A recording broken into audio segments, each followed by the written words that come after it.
Before watching this video, you'll want to have seen the reviews I did on the Art of Atomhawk Volumes 1 and 2, or at least be familiar with them yourself, as this video is really just part 3 of a larger review. Because this third volume is very similar to Volume 2, I don't want to repeat everything I said there, and instead I'm just going to focus mostly on the differences. But that does mean that in order to get a complete understanding of this book, you need to have watched the previous video. The Art of Atomhawk Volume 3 came out in 2020 after a successful Kickstarter campaign, and it covers the 4 years since Volume 2. First of all, I have to give a huge thank you to Atomhawk, who was so kind in providing a copy for review. Not only that, but you'll remember in the last video I mentioned that if money was no concern, the one deluxe extravagance for books that I do appreciate and would indulge in are slipcases. And just like Volume 2, there was also a deluxe edition that came with a slipcase, and bless them, they sent one along so I could show you, and it is a classy little number indeed. But to circle back to what I was saying about needing to watch the previous video, the reason that is very important is because this video is going to be the most critical for 2 reasons. 1, this is the weakest volume of the series,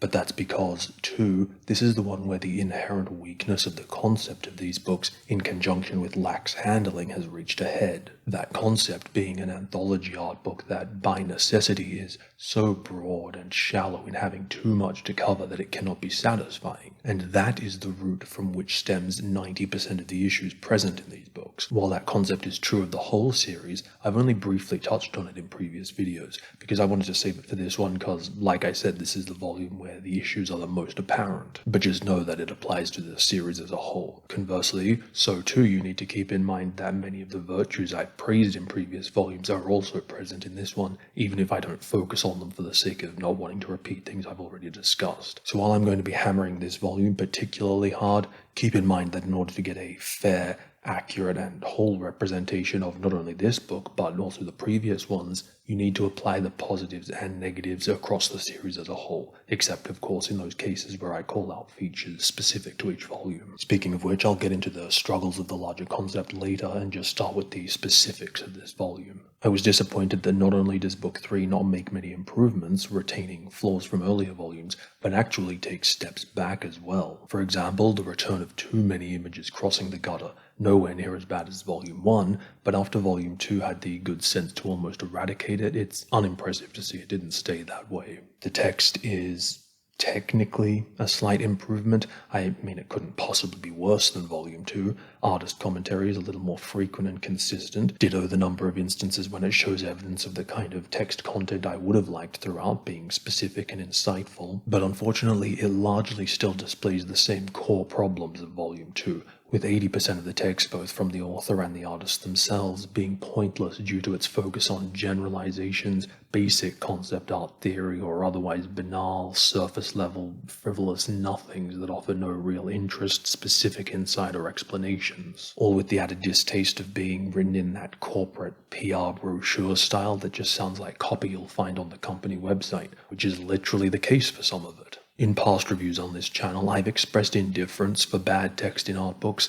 As long as it's not taking up a lot of space, I don't really care, I'm just here for the art. But this view has severely changed in the past 2 years with the rise of AI art, because commentary now represents the major avenue for artists to justify the importance, interest, and skill the human mind offers. Because if I look at a work that was just pooped out by AI next to a work that was just pooped out by a human, on the surface level, if I can't tell the difference, then there is no difference. But if it's accompanied by text that gives me context, insight, process, intent, evolution, story, now there's a whole new appreciation and engagement with the piece. Now the fact that it was done by a human is important and offers something AI can't, yet anyway. And this was an idea that was hammered home with this book because this is a company who theoretically could be entirely replaced by a computer, and the text was a missed opportunity to show, well, that's actually not the case at all. But instead, most of what you're getting from them is, working on this project was really fun and challenging. I tend to use dark colors when designing evil characters. If that's the best you can offer, then you might as well be replaced by a robot because you already sound like one. And so I'm no longer going to be dismissing poor text in art books as unimportant, because in the art world we now live in, it is. So that's going to be a new whipping post going forward on this channel. Obviously these books were published prior to the AI explosion, but the point remains. So as I said, the fundamental struggle of this book's concept is that it's biting off more than it can chew. The size of the Atomhawk team doubled since the previous volume. They opened up a whole other international studio, an ever-increasing number of artists producing for an ever-increasing number of clients. The best handled book possible, even a series of them. For this concept, it's impossible. But just because that's the reality of the situation doesn't mean it's not valid or worthy of pursuing anyway, particularly when there's no feasible alternative, so it's either that or nothing. That idea is actually what essentially saves this series and gives it worth, but what's frustrating and disappointing to see is just how much stuff is being done to exacerbate the innate issues rather than trying to counteract it. For example, the size of their team doubled, but the page count of the book hasn't. The refusal to go beyond 190 pages is unreasonable, even at the added cost that would require. Far worse than that are the number of images that are way too large. Full-page and two-page spreads for one image in a book trying to cover this much is ridiculous. I mentioned in Volume 2 how wasteful the opening pages were for each chapter. Here it's even worse because there are like twice as many chapters, and now the openings are almost all one image across 2 pages. 28 pages used for spreads, plus another 4 completely blank pages for the interviews and personal projects chapter pages. Additionally, 37 pages showing only a single image with no text, meaning 69 pages, over a third of the book, 69 pages being used to display only 51 images, an inexcusable waste in a book that can't afford to do that. Likewise, the not only retention but expansion of the personal pieces and tutorials.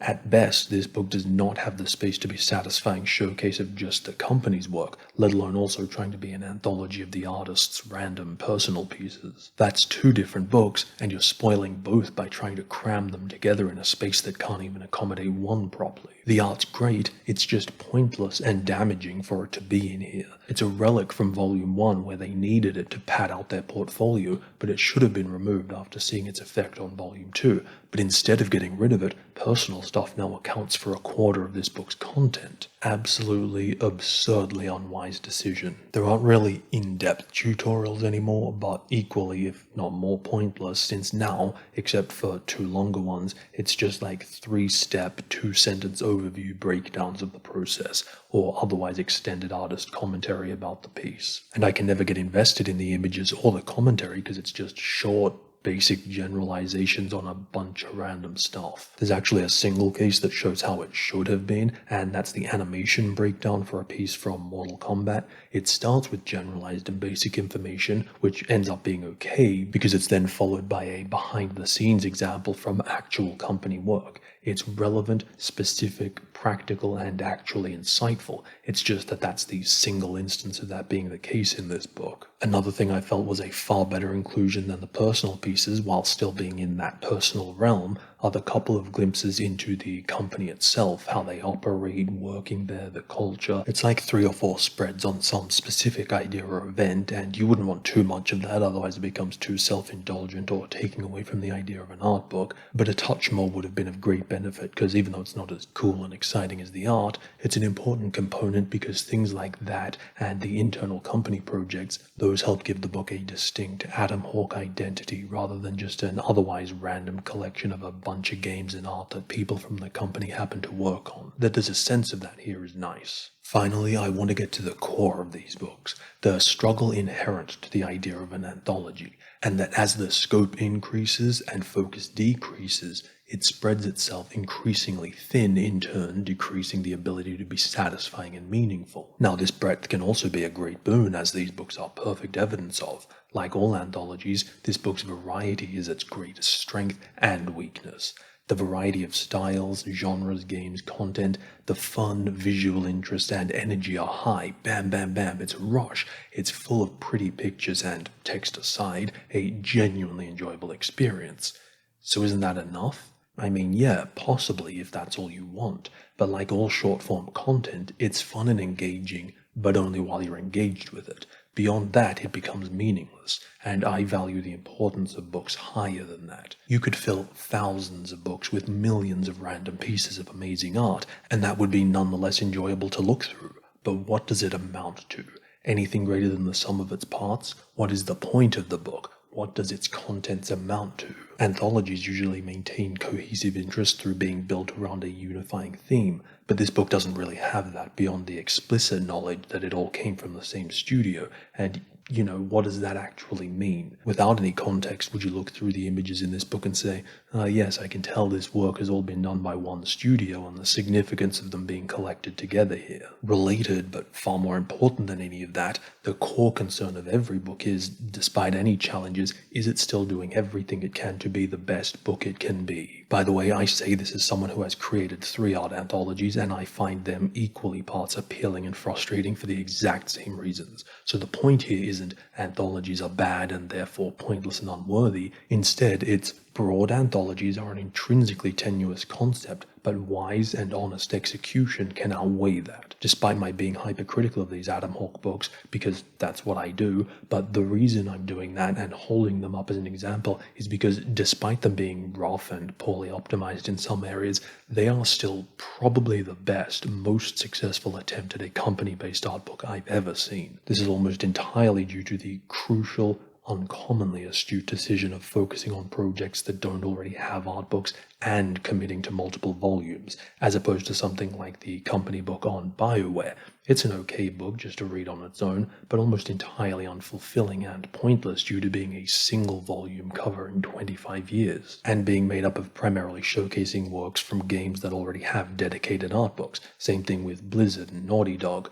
Compare that to Atomhawk's 3 volumes for just 10 years, that, except for a couple of cases, are the only source to see this stuff. Even though it is just a scattered best of with only a glimpse of random projects, of course that can never compete with the satisfaction and importance of a book that covers a single game with more thoroughness. But while it's super easy to say, oh yeah, it would be so much better if all these projects had their own books, yeah, it would, but that was never ever going to happen. There's no feasible alternative. So where the option is either this or nothing, as unsatisfying as this book's showing of each project may be, it's more satisfying than nothing. And that even if it's far from optimal in its handling, at least that feels down to it being misguided rather than due to being lazy, scummy, or just plain thoughtless and incompetent like most other art books.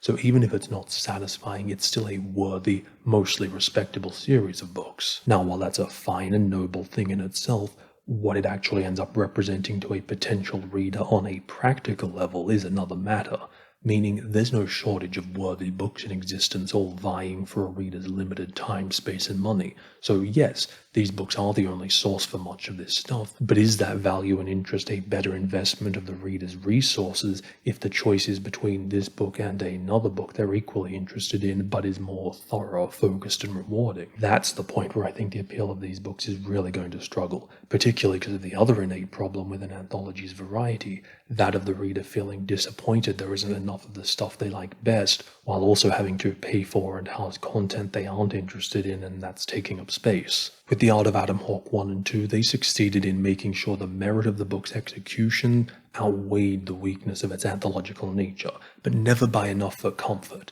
And now with Volume 3, that balance has started to tip the other way. As the company grows, so too does the challenge of presenting a satisfying anthology. But the book has not grown or evolved to match that, and it's started to collapse in on itself and spoil the brilliant aspects. The scope has become unmanageable, the specifics of the handling and experience lax and misguided. Still cool art, fun to look through, but beyond that, so shallow, fleeting, and meaningless. Because the number of projects they're showing is increasing, but the number of images per project isn't, everything is flashing by faster than ever. Except for Mortal Kombat and Injustice 2, everything is usually 1 to 4 pages, sometimes 6. For each project, that amounts to a handful of images and maybe a couple of non-intro sentences of text if it's lucky, and even luckier if it's actually good. Despite the company being so much bigger and busier during the period this book covers, it actually has the least content. Not by a whole lot, but it's weird considering. Even weirder was the reading experience, because it's the only one that lasted a single sitting. I couldn't understand how I got through it so fast. Did I skip half the book accidentally? No.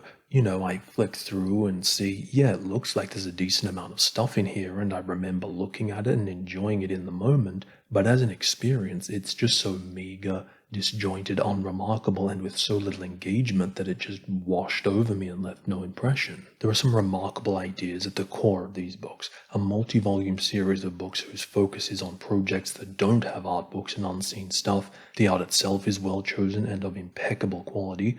Those are the things that show good judgment, making a worthy publication instead of just a meaningless vanity piece, but facilitating that vision and have it shine through has gotten away from them. If Atomhawk follows the established publishing schedule, we should be due for Volume 4 this year. I absolutely want that to happen, but I'm very concerned. They need to get it together and make some changes, because the flaws in the mold they've used in the past only become increasingly problematic as the company grows. It's neither sustainable nor conducive to creating a successful book of this type. Ideally, I'd like to see them continue this series for internal projects and smaller games that can't sustain their own book, while also branching out to start doing some art books on individual games and franchises. You know, you're a big boy company now, time to stop trying to squeeze into your old clothes and start making some big boy books.